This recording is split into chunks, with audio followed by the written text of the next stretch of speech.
Halo, selamat datang di video saya. Kali ini kita akan belajar tentang routing OSPF berdasarkan pengertian yang saya dapat di internet atau dari Google. Routing OSPF itu salah satu protokol routing yang berstandar terbuka, yang artinya siapapun dapat menggunakannya, perangkat manapun dapat kompatibel dan dapat diimplementasikan di manapun.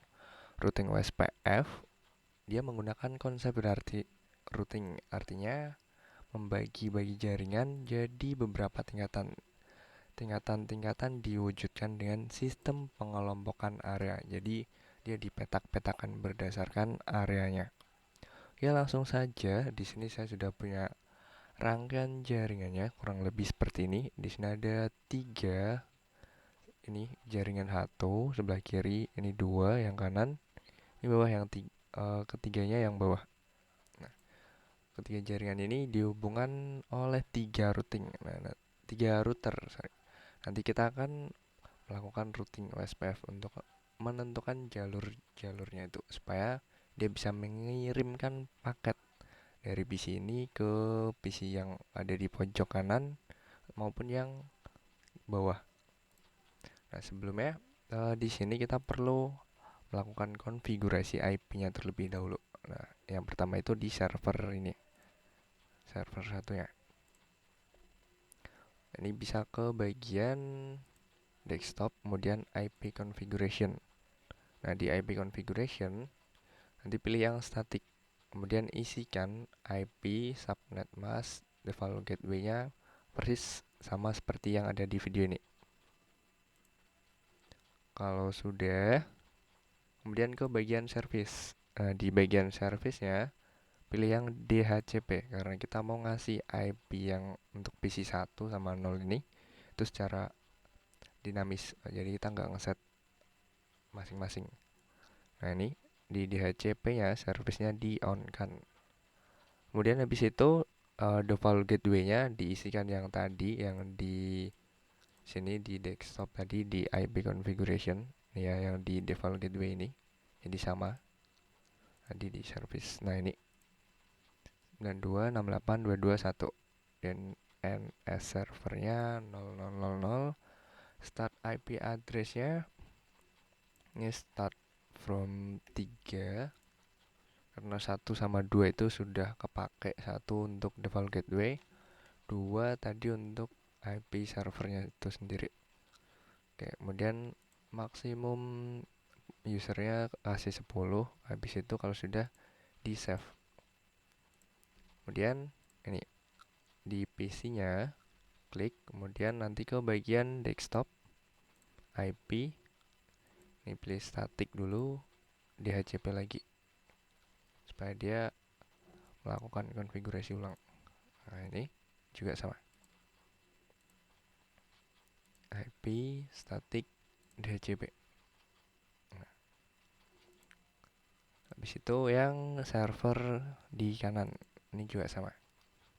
Pergi ke bagian desktop, IP configuration. Ini pilih yang static, IP address-nya di sini. Default gateway-nya 11.1.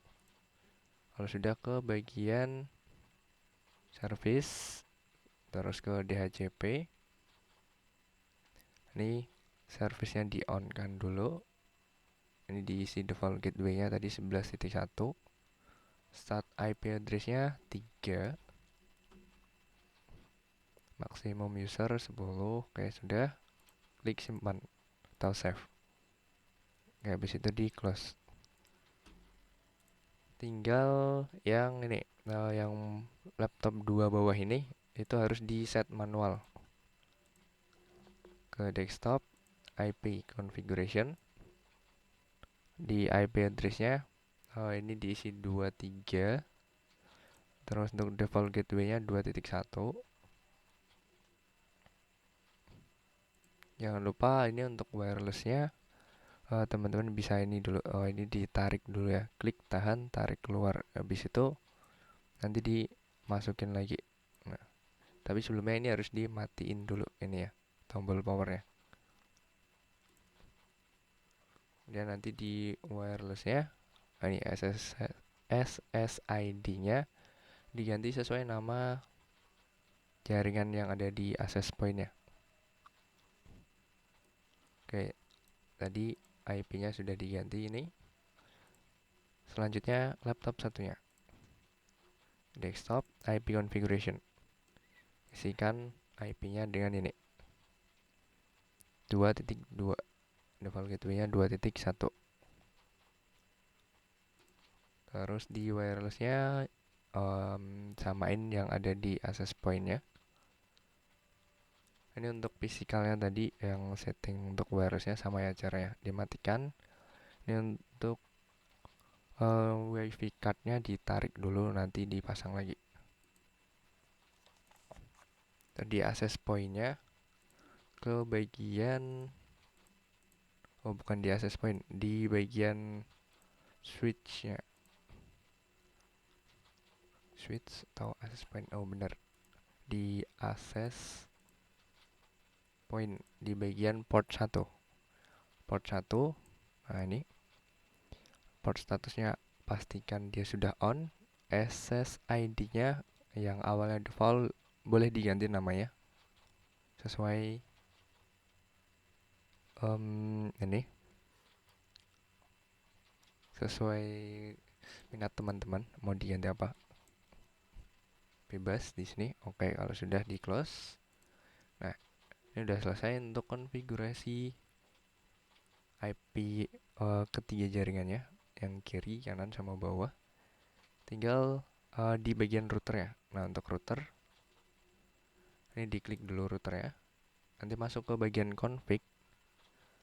Kemudian masukin ini yang di bagian interface fast Ethernet 0/0. Portnya di on kan. IP address-nya ini diisi jaringan yang ada di sebelah kiri tadi. Default gateway-nya berapa? 22.1. Nah, subnet mask-nya 255.255.255.0. Kemudian untuk serialnya yang 2/0-nya diisi yang ini 172.16.10.2. Portnya pastikan dia sudah on. Setelah itu di close. Lanjut ke router yang kedua. Tapi di sini namanya router 1 ya. Oke. Di sini di router 1, saya nyebutnya samain aja. Pergi ke config, kemudian ke fast Ethernet 0/0. Terus di checklist port statusnya di on kan.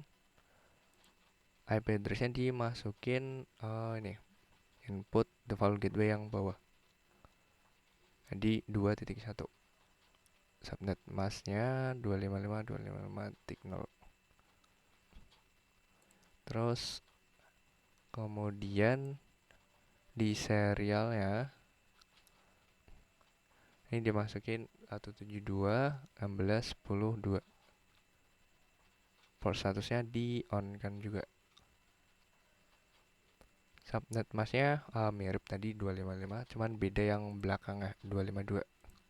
Ya, yang ini juga yang di ini 252. Untuk IP address yang 172 depannya.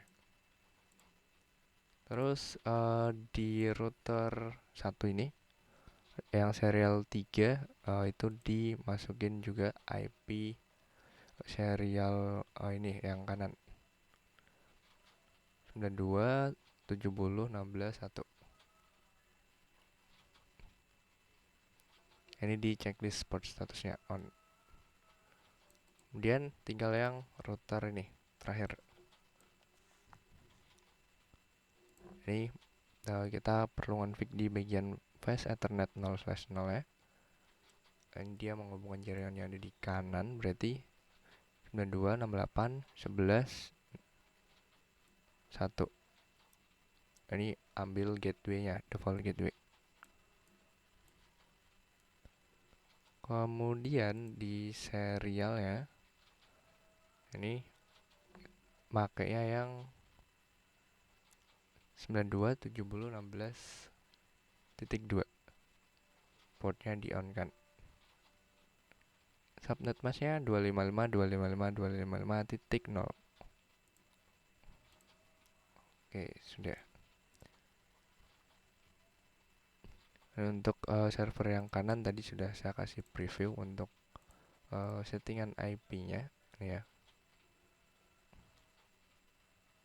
Ini pakai yang DHCP. Kita ngesetnya itu tadi di servernya aja.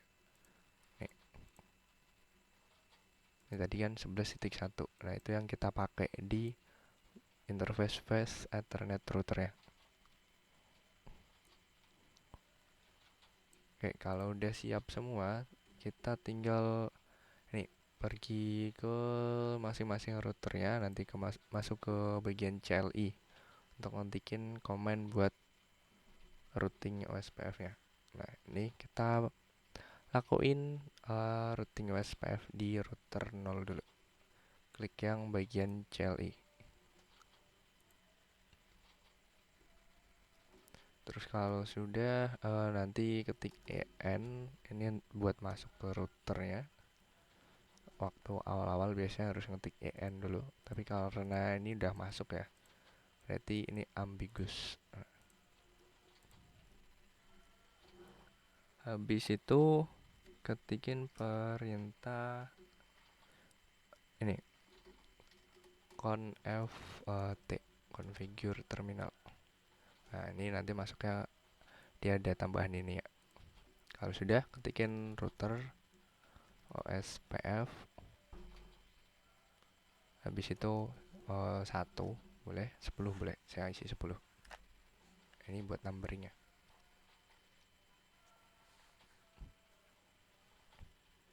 Terus kemudian tinggal ini kita ketikin networknya, IP-nya. Network 192.168.22.0.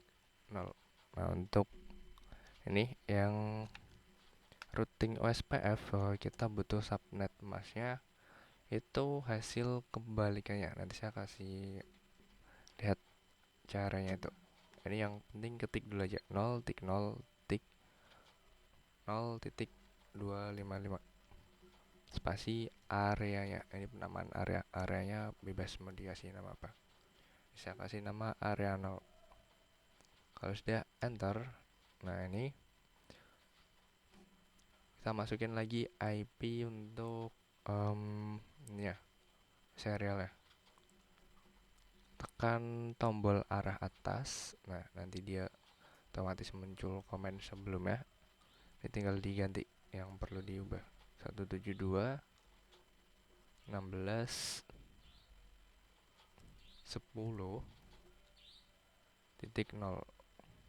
Nah, ini untuk subnet masnya 0003 area 0. Kalau sudah enter, nah terakhir ketik N untuk selesainya. Oke, ini udah selesai untuk konfigurasi router 0 ya. Kita lanjut ke router yang router 1. Masuk ke CLI. Oh, ini udah masuk ya kalau ada ini ya, config if-nya ini. Nah, kalau belum kayak tadi ketikin EN dulu, EN kemudian conf spasi T configure terminal. Tinggal ketik router OSPF ini 10. Nah, habis itu network. Oh, ini boleh disingkat net gitu doang boleh. Ketik lengkap juga boleh. Network 192.168.2.0. Kemudian subnet masnya 00.0.255 area kosong. Row atas masukin serial IP serialnya 172.16.10.0. Ini subnet masnya 3. 3. Nah, area 0 di situ, enter. Tinggal terakhir ini 192 168 170 16 0 0 titik 0 titik 0 titik 255 area 0. Oh, invalid. Kita ulang 192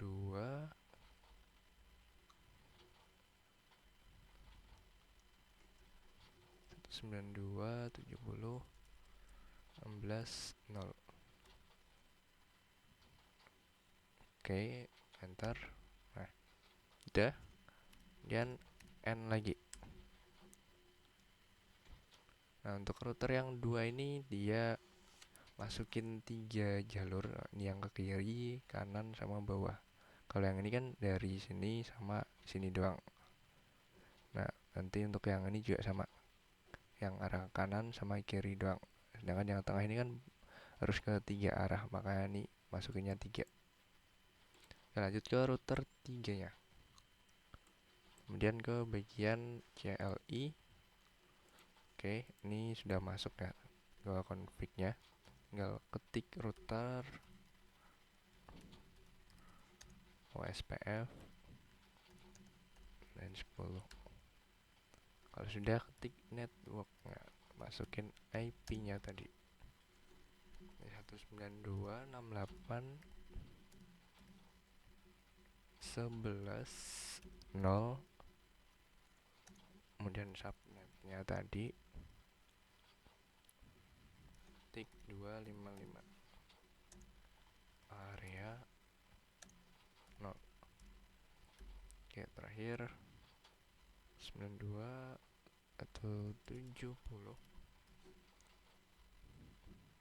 16 0. Ini subnet masnya tetap. Oke, enter. Kalau sudah, klik ketik N di bawah. Oke, udah. Nah, ini jadi untuk OSPF ini subnet mas yang dipakai itu dia adalah subnet mas kebalikan. Jadi misalnya gini, subnet masnya awalnya itu 255.255.0. Nah, ini kan. Nah, ini dia dikonversi ke biner dulu. Nah, ini 1111.234.234. Nah, gini. Ini kode biner ya awalnya ya. Ini 3 tuh 234 tuh 234 4 tuh 234. Nah, oke, anggaplah gini.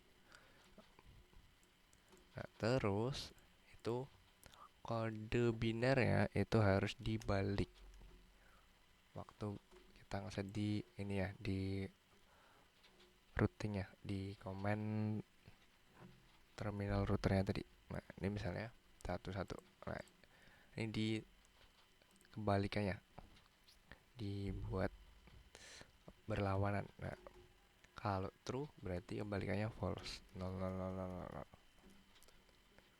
Terus ini 0 0. Nah, ini terus yang kode kedua juga sama, yang ketiga, terus yang keempat. Nah, ini jadi 1 1 1 1 1 1 1 1 1. Nah, gini. Nah, ini kode ini kalau dijadiin bilangan desimal itu nanti kan ngebentuknya jadinya 0.0.0.3. Nah, ini yang dimasukin ke bukan, ini jadinya 0.0.0.255.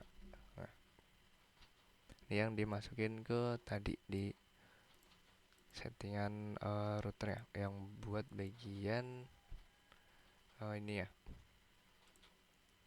di sini. yang setelah IP-nya itu. Nah, itu dapatnya dari sana tadi. Oke, ini kita udah selesai untuk routing OSPF ya. Ngetesnya kita kirim paket aja. Nah, nih, klik terus dari PC ini ke sini. In progress, pilot biasanya ini masih nunggu dulu, masih diproses. Ini kalau memang berhasil dia ada kodenya, sukses. Oke, ini saya coba delete. Kadang emang agak ngebug di Cisco nya, padahal udah berhasil, tapi dia statusnya masih valid. Nah ini successful. Oke, coba lagi. Nah ini successful. Coba kirim paket dari sini ke sini, sukses juga. Terus ini ke sini. Nah ini juga sukses. Ya sukses ya. Oke. Oke, itu untuk routing OSPF ya. Terima kasih.